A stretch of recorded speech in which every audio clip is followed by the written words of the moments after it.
YCP నేత అంబటి రాంబాబు చేసినటువంటి ఒక ట్వీట్ ఇప్పుడు వైసీపీ అధినేత జగన్మోహన్ రెడ్డికి చిక్కులు తీసుకొచ్చేలా ఉందని, పూర్తి పరిష్కారానికి సోఫా చేరాల్సిందే అంటూ అంబటి రాంబాబు గారు నిన్న రేవంత్ రెడ్డి అలాగే సినీ ప్రముఖుల భేటీని ఉద్దేశించి ఆయన ఒక ట్వీట్ చేసినటువంటి నేపథ్యంలో ఆ ట్వీట్ ఇప్పుడు సర్వత్రా చర్చనీయాంశంగా అయితే మారింది.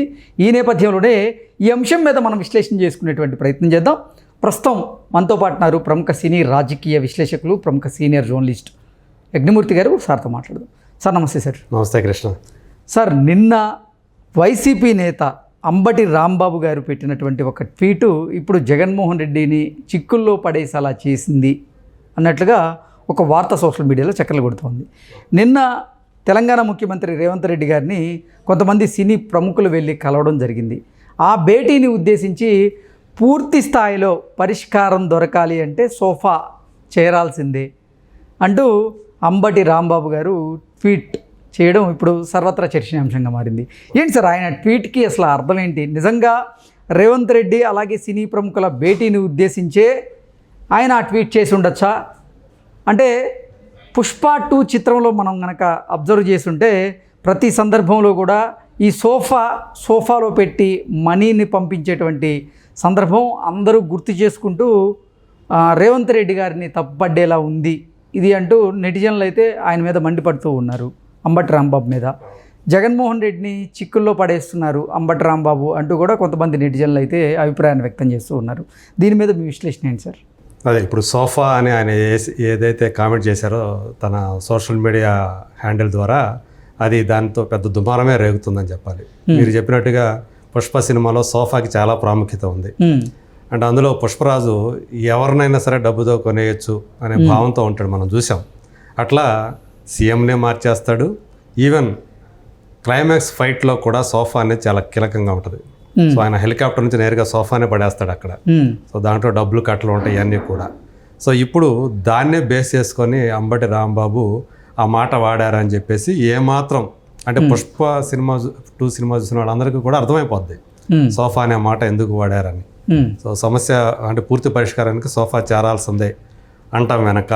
అంటే సినిమా వాళ్ళు ఇప్పుడు ఆ రోజు ఆయన నిన్న ఏదైతే రేవంత్ రెడ్డిని కలిశారో, ఆయన కేవలం అంటే అవినీతి పరుడు రేవంత్ రెడ్డి, అందు గురించే సినిమా వాళ్ళని తన దగ్గరికి రప్పించుకోవడానికి, అంటే సినిమా వాళ్ళు ఏదైనా సరే ఇబ్బందులు సమస్యల్లో ఉంటే అవి ఆ సమస్యలు కనుక రాష్ట్ర ప్రభుత్వం వాళ్ళకి అనుకూలంగా ఉండాలన్నా, వాళ్ళ సమస్యలు పరిష్కరించాలన్నా సరే సోఫాలు అడుగుతున్నాడు అని అర్థం వచ్చేలా ఆయన ట్వీట్ చేశాడు అని చాలామంది నెటిజన్లు, మామూలుగా అంటే బయట ఉన్న వాళ్ళు కూడా అదే నమ్ముతున్నారు. ఆయన చేసినటువంటి ట్వీట్ ఏదైతే ఉందో దాన్ని చాలామంది అంటే రేవంత్ అభిమానులు కానివ్వండి, కాంగ్రెస్ వాళ్ళు కానివ్వండి తప్పుపడుతూ ఉన్నారు. వైసీపీ వాళ్ళైతే దాన్ని వైరల్ చేశారు. సో మనం చూస్తూ ఉన్నాం, అల్లు అర్జున్ అరెస్టు దగ్గర నుంచి అంబటి రాంబాబు ఆయన స్టాండ్ తీసుకోవటం. గతంలో కూడా ఆయన ఏదైతే ఎలక్షన్ టైంలో అల్లు అర్జున్ అప్పుడు ప్రచారానికి వెళ్ళాడు నంద్యాల, అప్పటి నుంచి తను అల్లు అర్జున్ స్టాండ్ తీసుకోవటం మనకు స్పష్టంగా కనిపిస్తుంది. ఇప్పుడు ఈయన అరెస్ట్ అయిన దగ్గర నుంచి, అల్లు అర్జున్ అరెస్ట్ అయిన దగ్గర నుంచి కూడా ఆయనకి మద్దతుగా ట్వీట్లు చేస్తూ వస్తూ ఉన్నారు. రేవంత్ రెడ్డిని ఇరకడంటే ఒక ఉదాహరణ చెప్పాలంటే, గురువు ఆజ్ఞ శిష్యుడు అమలు, అల్లు అర్జున్ అరెస్టు, ఇది నా మాట కాదు జనం మాట, ఇలాంటి ట్వీట్లు చేయటం. సో అలాగే తెలంగాణ ప్రభుత్వం పూర్తి బాధ్యత వహించాలి అల్లు అర్జున్ ఇంటిపై దాడికి సంబంధించి అని నేరుగా ఆయన ప్రభుత్వాన్ని అలాగే రేవంత్ రెడ్డిని టార్గెట్ చేసుకొని ఆయన విమర్శలు చేస్తూ ఉన్నాడు, కామెంట్లు చేస్తూ ఉన్నాడు. అయితే నిన్న ఆయన చేసినటువంటి సోఫా అనే కామెంట్ ఏదైతే ఉందో అది ఇప్పుడు చాలా సీరియస్గా కాంగ్రెస్ వాళ్ళు పరిగణిస్తున్నారని చెప్పేసి మనకు అర్థమవుతుంది. సో వాళ్ళు రివర్స్లో ఆయన మీద దాడి చేయడం మొదలుపెట్టారు. మీ వైసీపీ పార్టీ వాళ్ళకి సంబంధించినటువంటి బినామీ ఆస్తులు, అలాగే మీ మాజీ ముఖ్యమంత్రి మీ నాయకుడు ఆస్తులన్నీ కూడా చాలా ఇక్కడే ఉన్నాయని మర్చిపోవాక, సో అది గుర్తుంచుకొని మాట్లాడు, దీనివల్ల నువ్వు మీ నాయకుడికి ఇంకా ఇబ్బందులు ఎదురవుతాయి అని చెప్పి వాళ్ళ కామెంట్లు పెడుతున్నారు. ఇంతకుముందు కూడా 3-4 రోజుల క్రితం కూడా యాంకర్ శ్యామలో కూడా రేవంత్ రెడ్డిని టార్గెట్ చేసి ఆమె కూడా సోషల్ మీడియాలో వ్యాఖ్యలు చేసింది. అల్లు అర్జున్ వెంటాడటం చూస్తూ ఉంటే ఇదంతా కావాలని చేస్తున్నట్టుగా ఉంది, తెలంగాణలో సమస్యలు చాలా ఉన్నాయి అని ఆమె రైతుల సమస్యల్ని, అలాగే గురుకుల విద్యార్థులు చనిపోవటాలు, వీటన్నిటినీ ఆమె ప్రస్తావించి రేవంత్ రెడ్డి నేరుగా టార్గెట్ చేసింది. సో ఇప్పుడు అంటే వైసీపీ వాళ్ళు రేవంత్ని ఇప్పటికీ కూడా చంద్రబాబు శిష్యుడిగానే చూస్తున్నారు అని మనకి వీటి వల్ల అర్థమవుతుంది. ఇప్పుడు ఈ సోఫా మాత్రం నిజంగానే రేవంత్ దృష్టికి కూడా వెళ్ళింది, వాళ్ళు చాలా సీరియస్గా తీసుకుంటున్నారు. ఆయన అనుకూలమైనటువంటి ఎవరైతే ఆయనకు బాగా క్లోజ్గా ఉండేటువంటి మంత్రులు ఎవరైతే ఉన్నారో వాళ్ళు కూడా దీని మీద కూడా డిస్కషన్ జరిగింది, వాళ్ళ మధ్య అంతర్గతంగా జరిగింది. దీన్ని అంత తేలిగ్గా వదిలిపెట్టకూడదు అని చెప్పేసి వాళ్ళు అనుకుంటున్నారని కూడా మనకి అలా అంతర్గత వర్గాల నుంచి మనకి భోగట్ట అని చెప్పాలి. సో ఇప్పుడు మనకు తెలుసు లోటస్ పాండ్ అంటే అక్కడ ఎవరి ఆస్తులు ఉన్నాయో ఏంటో మనందరికీ తెలిసిందే. రేవంత్ రెడ్డి ముఖ్యమంత్రి అయిన తర్వాత జగన్మోహన్ రెడ్డి అసలు హైదరాబాద్ రావడానికి కూడా వెనకాడుతున్నాడు, ఇబ్బంది పడుతున్నాడు రావడానికి కూడా అనేది కూడా కాంగ్రెస్ సర్కిల్లో నడుస్తుంది. అటు ఏపీలో కూడా ఎవరిని కదిలిసినా కానీ ఇదే చెప్పుకుంటూ ఉంటారు. ఆయన ఇప్పుడు బెంగళూరు ప్యాలెస్కి తాడేపల్లి నివాసం బెంగళూరు ప్యాలెస్ తప్ప ఈ లోటస్ పాండ్ మర్చిపోయాడు ఎందుకొని ఈ 1 year నుంచి అని చెప్పేసి కూడా చాలామంది ఒక చెలోక్తులు కూడా విసురుకుంటూ ఉన్నారు. సోషల్ మీడియాలో ఇది ఎక్కువ కనిపిస్తూ ఉంటుంది. అంటే తనకి తెలుసో తెలియకో ఏదో మనం దాని ఏమంటారు ఒక సెటైర్ వేస్తే అది గుచ్చుకుంటుంది అవతల వాళ్ళకి అనే ఉద్దేశంతో ఇప్పుడు అంబటి ఏవైతే చేస్తూ ఉన్నాడో అవి నిజానికి అవతల గుచ్చుకోవట్లేదు, వీళ్ళకే తిప్పలు తీసుకొస్తున్నాయి జగన్మోహన్ రెడ్డికే. రేపు పొద్దున దాన్ని ఖచ్చితంగా దాని ఎఫెక్ట్ అనేది ఎలా ఉండబోతుంది అనేది త్వరలో చూడబోతూ ఉన్నారు.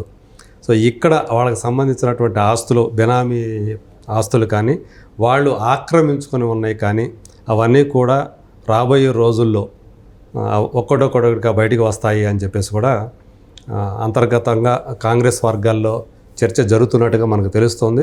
సోషల్ మీడియాలో వీటికి సంబంధించి కాంగ్రెస్ అభిమానులు కానివ్వండి, రేవంత్ అభిమానులు కానీ అన్యాపదాస్యంగానే వీటిని ప్రస్తావిస్తూ ఉన్నారు. మరి రాబోయే రోజుల్లో ఈ సోఫా ఎఫెక్ట్ ఎలా ఉండబోతుంది అనేది మనం చూడబోతున్నాం అని చెప్పేసి నేను అనుకుంటున్నాను.